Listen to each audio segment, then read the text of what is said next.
Today I want to talk about something that's been blowing up on social media. You know, the whole life is over 25 meme and the doomer Jack trend. If you are pretty internet savvy, you've probably seen these around. And listen, memes and internet culture aren't just jokes anymore.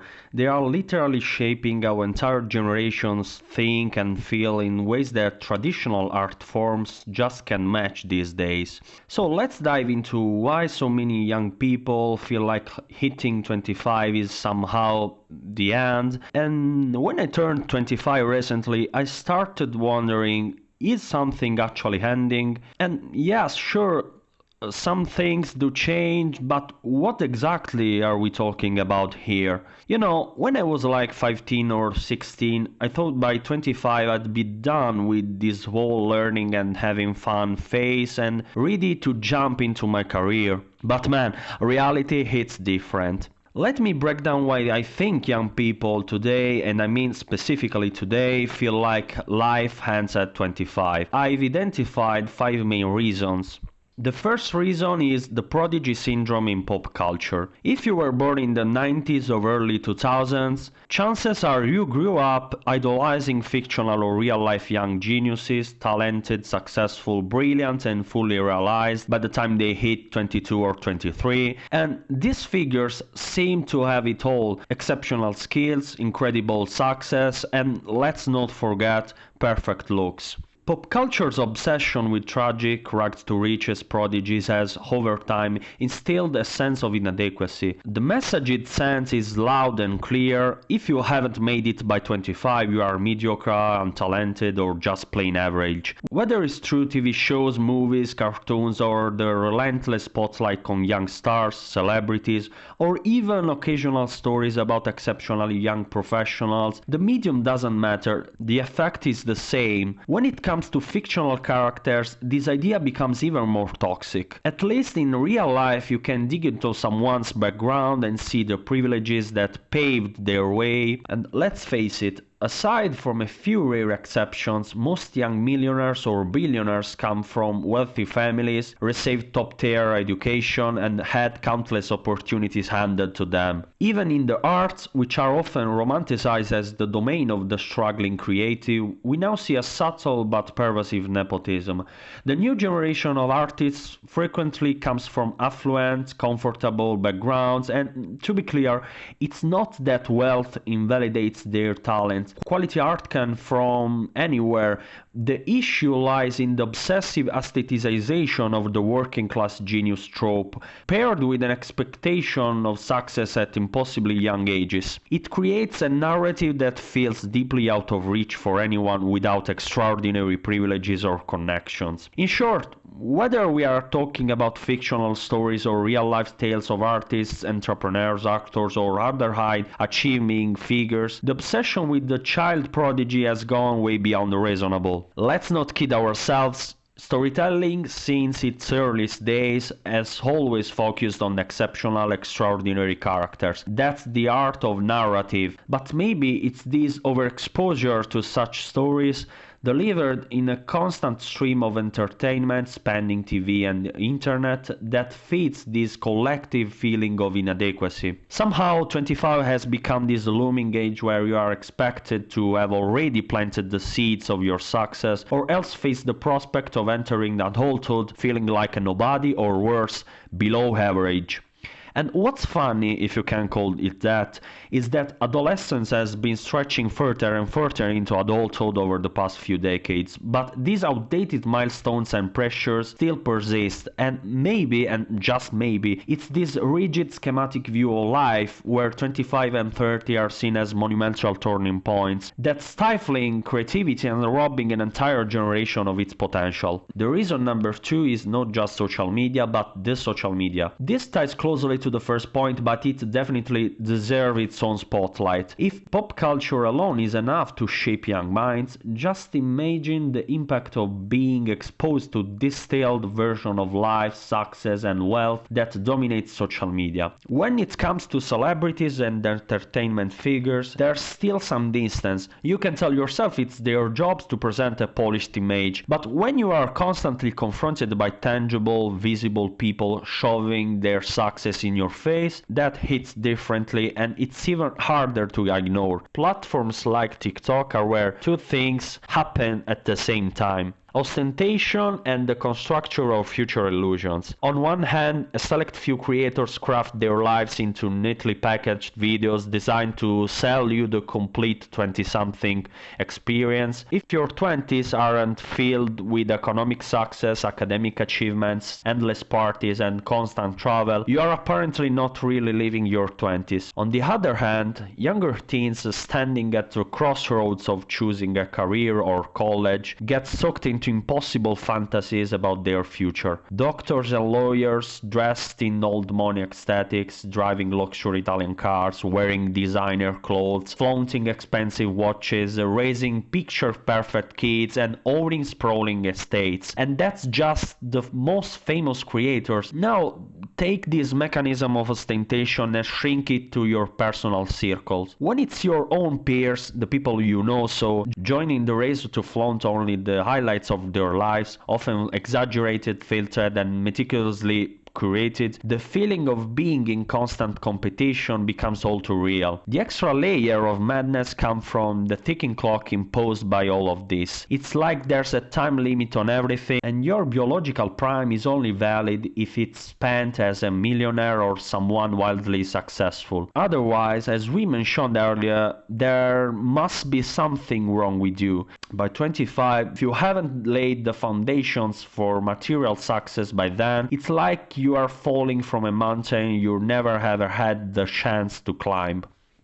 Reason number 3 is the big picture: work, economy, generational gaps. Let's get real here. If something feels off, it's not just in our heads or some mirage in the desert. The job market for today's 20-somethings is honestly just trash. I'm from Italy, you can tell by my unmistakable allergy to English language. In Italy, the economic situation is on the brink of collapse. Young people here are forced into these weird Hunger Games of job hunting, only to end up with frustrating underpaid work where half of your paycheck goes to the government, and good luck getting decent services or a pension in return. But I see it's pretty rough everywhere. Like, I've been following what's happening in America and it's wild, especially for new graduates. Just look at the whole computer science graduates bubble that's going on right now. When you are job hunting for months, even if you are not looking for your dream job but for a very simple job, a regular job,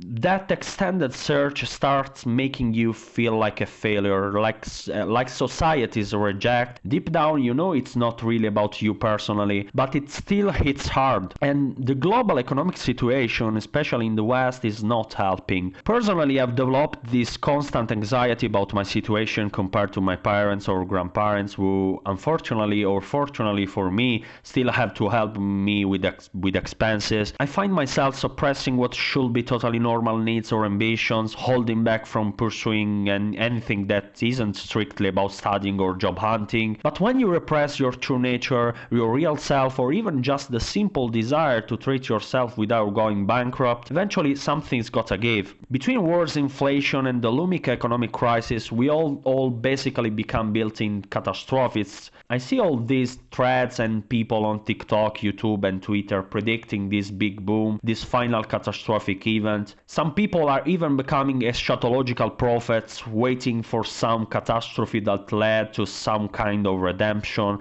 But guess what? Reality isn't a 90s Hollywood movie. The catastrophe happens inch by inch. It's this painful friction that just wears you down completely. I'm being pretty general here, but you all know how to dig deeper into these issues. The point is, today's 20-somethings, after already climbing their way to maturity, which wasn't exactly a walk in the park, now face this whole set of problems that are either inherited or completely new, problems nobody really warned us about because they are totally unprecedented. These changes, I don't want to exaggerate, but they kind of hit like when soldiers in World War I first saw tanks rolling onto the battlefield. When you are forced to think in apocalyptic mode, you go into pure survival mode. Reason number 4 is education, academia, and the mental prison of endless learning. Here's something interesting. I don't think it's academia itself that's the problem, but rather our idea of being in it. It's become this way to burn through our energy instead of actually putting ourselves out there.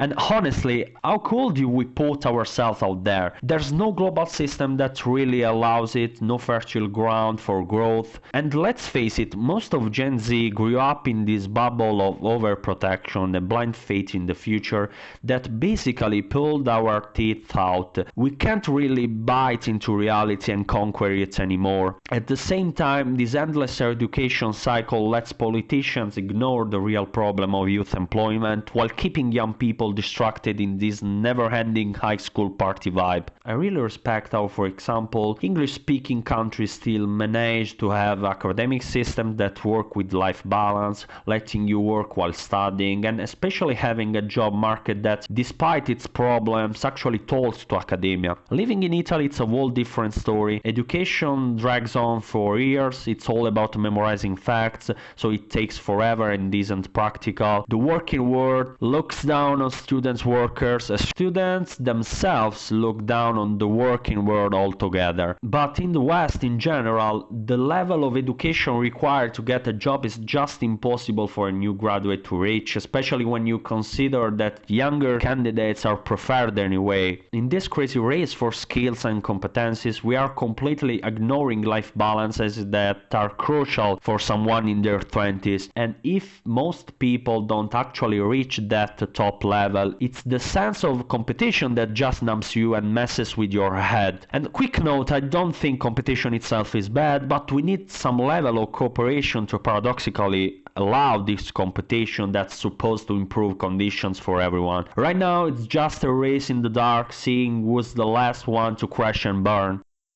Lately, I've been wondering if maybe we should just let go of this need to absorb all this culture and knowledge and just accept doing manual labor that won't be replaced by AI in the next 10 years. So this is impossible, but culture also feels like this thing you can't give up, like Chekhov's cherry orchard.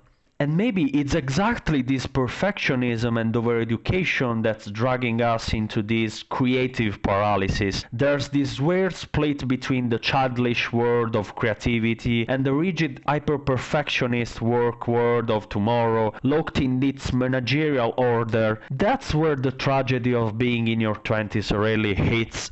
What's behind you is alive, colorful and moving, while what awaits you, assuming you can even find work, is this grey, overly structured world that doesn't even care about the creativity you could bring. Reason number 5 is eternal adolescence and not knowing what adulthood even is, because there are no adults left. Let me connect this to the previous point. Boomers and Gen X definitely had easier access to the working world than we did. They were allowed to enter and learn while already being inside a professional context. And that was probably their only real moment of growth, their actual path to adulthood. Practice is always better than theory, but what we are left with is 2 or 3 generations before us of people who basically stayed childish. The infantilization of the world is real. You can easily see it in aesthetic level, in arts, in language, but it's also a mirror of what recent generations have held on to. And we are not talking about the whole maintain your inner child mantra or think like this. No, we are talking about staying structurally and socially childish, infantile in our thinking, unable to give things up, unable to even grasp the concept of time passing. I think widespread atheism has had a really bad influence here. I'm not talking about religion, but about that feeling of seeing all of reality as meaningless and ephemeral, to the point where every reflection can only end up boosting your survival-focused ego and self-centeredness. Boomers never really accepted they had to pass the torch, and they never will. So what is the result? We have adults who either teach us nothing, teach us useless stuff, or worse, are bad role models who poison the well. Not having truly virtuous examples, growing up in divorced families, in constant alert mode, in dysfunctional families, it creates a mechanism pretty similar to managerial work. At 25, you only see this rigid chain of responsibility to take on and burdens to carry, even relationally, in a society that sees you as an adult anyway and won't deal with your teenage nonsense. But in this ambivalence, there's these unstoppable fractures that keeps widening between a constant need to feel fully yourself and desire to express desire to become and be concretely adult. Given the possibility of choosing, darkness ahead.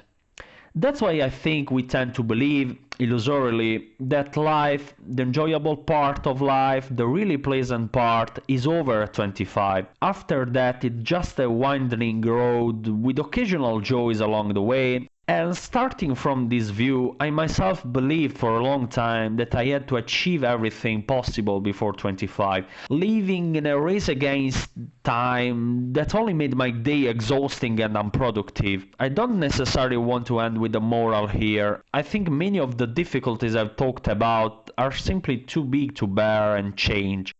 And in a way, a piece of us gets lost in this fundamentally problematic age and these times where no one seems truly satisfied. However, I believe that, like an arbitrary milestone or framework, there's a possibility to gradually change our perspective and come to understand more positive elements of our self-awareness without necessarily involving social duties or other external pressures in the equation. Personally, I think this is true freedom, even if it might seem disconnected from social reality and very focused on a personal vision of things. But if I had to formulate a more virtuous possibility for everyone, I would say that we could simply make the most of this tiredness and this social pressure and decide to change the paradigm to a point of a coexistence between duties and the need to still feel young, creative, and with many possibilities up before our eyes. I think that in a certain sense it is the duty of our generation. On the one hand, breaking the cycle of generations mowed down by reality, and at the same time making reality something that is not necessarily a scythe. Let me know your thoughts in the comments below. If you want to subscribe, that would mean a lot to me, and see you soon. Sorry for my English.